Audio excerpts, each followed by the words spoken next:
Imagine being exiled from your home, your family, your entire life. For years, you face persecution, loss, and hardship. Then, one day, you return not as a refugee, but as a conqueror, with an army of 10,000 at your back. The city that cast you out is now at your mercy. What would you do? This isn't a hypothetical question. This is the story of Prophet Muhammad and the conquest of Mecca, a story that redefines what victory truly means. For over a decade, the Prophet and his followers in Mecca endured relentless persecution. They were boycotted, tortured, and forced to flee their homes, seeking refuge in Medina. Yet, their longing for their sacred city never faded. After years of struggle and broken treaties, the time finally came. An army, larger than any the Arabian Peninsula had ever seen, marched towards Mecca. But this was not an army driven by vengeance. It was an army guided by a divine purpose. As they approached the city, a sense of fear gripped the Meccans. Their leaders, who had once been the tormentors, were now powerless. Abu Sufyan, one of the staunchest opponents of the Prophet, ventured out to see the size of the Muslim force and was captured. Brought before the Prophet, he expected the worst. But instead of a death sentence, he was met with a question. Hasn't the time come for you to recognize that there is no God but God? Overwhelmed by the moment, Abu Sufyan embraced the faith.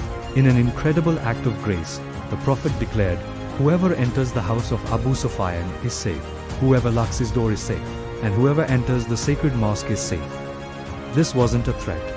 It was a promise of peace. The next morning, the Muslim army entered Mecca. They advanced from all sides, a sea of faithful soldiers, yet there was almost no bloodshed.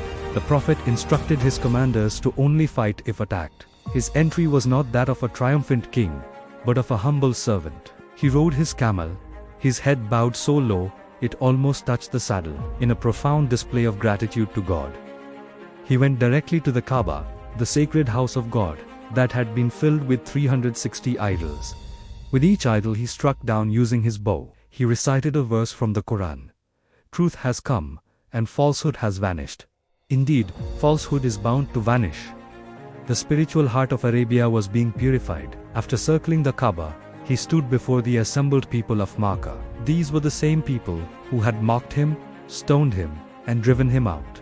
They stood in silence, their fate hanging in the balance. The Prophet looked at them and asked, "O people of Quraysh, what do you think I will do to you?" They had every reason to expect retribution. They replied with hope in his character, "We expect nothing but good from you, O noble brother, son of a noble brother." And what did the Prophet say? He gave them a response that would echo through history, a lesson in mercy that defines his entire legacy. He said, "Go, for you are all free." Just like that. No revenge, no enslavement, no public humiliation, only complete and unconditional forgiveness. He chose mercy when he had every right to choose vengeance. He chose to build bridges, not burn them. This single act transformed enemies into allies and laid the foundation for a unified community built on compassion, not coercion.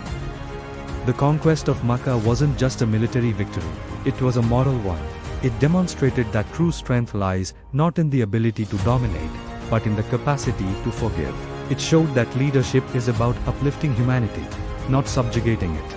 This event is a powerful reminder that even in moments of ultimate power, the greatest victory is the victory over one's own desire for revenge, choosing instead the path of grace and reconciliation. It's a timeless lesson in leadership, humanity, and the profound power of forgiveness. Thank you for watching. If this story inspired you, please like, share, and subscribe for more content that explores the depths of history and faith. See you in the next video.